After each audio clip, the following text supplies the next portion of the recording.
안녕하세요, 블랙스완입니다. 삼성전자가 글로벌 반도체 업체 중에서 시총 1위를 다시 탈환했다는 소식이 있어서 여러분과 함께 이야기를 나눠볼까 합니다. 지난 3월이었죠. 코로나 이후로 급격하게 떨어졌던 글로벌 주가들이 삼성전자만 빼고 먼저 급격하게 다시 상승을 했죠. 미국 코스닥 중심의 기술주 위주로 정말 미친 급등장을 펼쳤었는데요. 이상하리만큼 삼성전자만 지지부진한 흐름을 보였습니다. 오히려 한국 증시에서는 2차 전지와 코스닥 위주로 나스닥을 따라서 급등장을 연출했었는데요. 그러면서 한동안 삼성전자 주주들의 이 애간장을 태웠죠. 동감하시나요? 자, 그러면서 글로벌 반도체 업체 중에서 TSMC가 지난 7월 시총 1위에 등극을 합니다. 그리고 올 3분기까지 전세계 반도체 업계에서 화려한 스포트라이트를 받으면서 급성장을 이어왔죠. 자, 지난 5월 화웨이와의 거래가 금지되면서 잠시 흔들렸지만 애플의 아이폰 12 AP칩 수주를 따내는 등 하반기에만 63% 이상 급등하며 왕자의 자리를 이어왔습니다. 그러면서 지난 7월 전세계 반도체 기업 중 가장 먼저 시가총액 400조 원을 돌파하기도 했습니다. 하지만 최근 나스닥 기술주와 이 TSMC가 조정을 받는 사이에 삼성전자의 추격이 시작됐죠. 정말 미친 급등을 보이면서 이달 들어서는 16.6%나 상승하면서 24일 시가총액 500조 원을 넘어서며 TSMC를 드디어 제쳤습니다. 투자은행 업계에 따르면 삼성전자의 시가총액은 약 4,751억 달러로 반도체 업계 기업 가치 세계 1위를 되찾았고 TSMC는 4,701억 달러로 2위를 차지했습니다. 자, 여기서 우리가 주목해야 할 점은 시가총액 3위, 세계 3위였던 인텔이 5위로 하락한 것인데요. 최근 7나노 공정 연기로 인한 파장이 시총 하락까지 이어지고 있는 모습입니다. 자, 앞으로 인텔의 추락이 어디까지 이어지게 될지 걱정도 되면서 반도체 업계 지형이 바뀌지 않을까 하는 생각도 해봅니다. 자, 떨어지는 업체가 있으면 반드시 떠오르는 업체가 있기 마련이죠. 최근 반도체 설계 업체죠. ARM을 인수한다고 밝힌 GPU 전문 기업이죠. 바로 엔비디아입니다. 시총 3,217억 달러로 3위에 올랐습니다. 자, 그리고 4위에는 반도체 장비 업체인 네덜란드의 ASML이 차지했는데요. 이 ASML은 7나노 이하의 반도체를 만들어낼 수 있는 유일한 노광 장비 생산 업체입니다. 최근 7나노 이하의 미세 공정 수요가 급증하면서 이 ASML의 주가 역시 급등하고 있는 모습인데요. 향후 삼성전자와 TSMC와 함께 훨씬 더 크게 성장할 기업입니다. 자, 최근 삼성전자의 주가가 급등하면서 시총까지 이렇게 올라간 데는 역시 파운드리죠. 이 파운드리의 성장성이 큰 역할을 한 것 같습니다. 기존의 삼성전자가 하지 않았던 사업이죠. 아니, 미비했던 규모의 사업을 최근 급성장시키면서 주가와 시총 두 마리 토끼를 잡고 있는 것 같은데요. 한 가지 고무적인 것은 삼성의 파운드리는 이제 막 시작이라는 겁니다.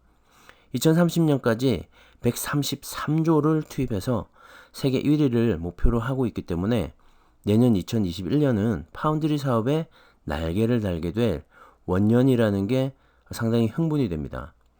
삼성전자가 정말 어디까지 치고 올라갈지 주주로서 정말 기대가 됩니다. 그래서 삼성전자는 장기 투자를 해야 하는 것이죠.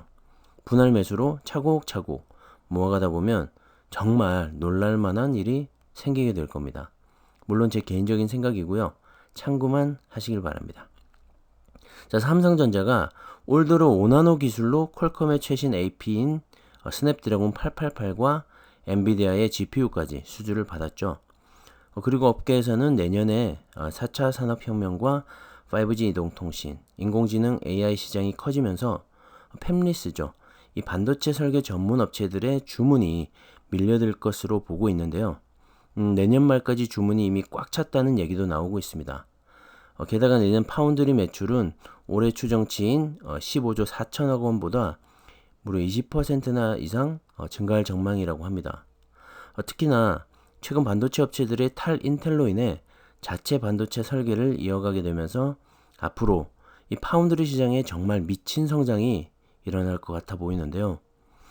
삼성전자의 파운드리 올인은 정말 신의 한 수이고 삼성의 앞으로 100년을 책임져줄 정말 중요한 먹거리일 것 같습니다. 진짜 정말 격하게 칭찬하는 부분이고요. 제가 삼성전자를 믿고 투자하는 이유 중에 하나이기도 합니다. 자, 그리고 또 하나, 원래 삼성전자가 잘했던 메모리 반도체에서의 호재입니다. 얼마 전까지 하락하던 이 D램 가격의 반등이 바로 메모리 반도체의 반격인데요.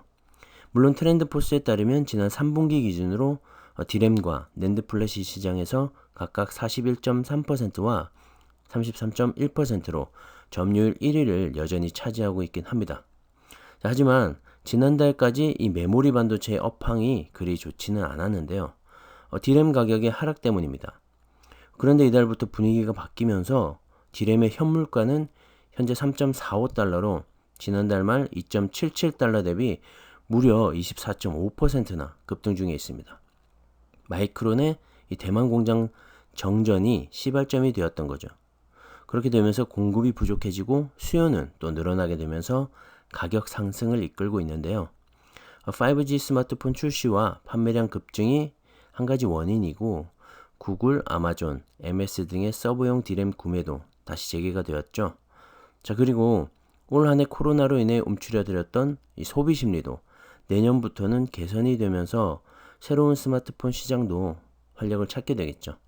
당장 내년 초에 갤럭시 S21 출시도 이 삼성의 실적 고공행진에 한 몫을 차지할 것으로 생각이 됩니다. 자, 그리고 FM 가이드에 따르면 삼성전자의 내년도 매출 컨센서스, 즉 증권사 전망치 평균을 보시면 259조 6,594억 원이고 영업이익은 46조 5,607억 원입니다. 올해보다 매출은 9.2%, 영업이익은 26.2%나 높은 수치입니다. 영업이익이 50조 원을 넘을 것이라는 전망도 나오고 있는데요. 그 중에서 반도체 영업이익만 떼어놓고 보면 올해 추정치인 20조 원보다 무려 50%나 급증한 30조 원에 달할 것으로 예상하고 있습니다. 물론 다음 달 초에 공개되는 올 4분기 실적은 기대에 못 미칠 거란 전망이 많은데요. 4분기 실적 부진은 이미 주가에 반영이 되지 않았나 하는 생각입니다. 지금 삼성전자의 주가 상승은 4분기 부진을 넘어선 내년도 이 기대치가 반영이 되고 있는 것 같습니다. 4분기 좀 부진한 실적은 크게 문제가 안 된다는 것이죠. 자, 삼성전자는 내년부터 본격적으로 이렇게 상승할 충분한 이유들이 가득한데요. 최근 주가의 급등으로 고민이 늘어나신 분들도 많이 계실 겁니다. 아무리 잘 갈 거라고 하지만 지금쯤 수익 실현을 하고 조정받을 때 다시 매수를 할까 하고 말이죠. 자, 저는 장기 투자의 관점에서 팔지 않고 주가가 조정받을 때 오히려 분할 매수로 수량을 더 늘리길 추천드립니다.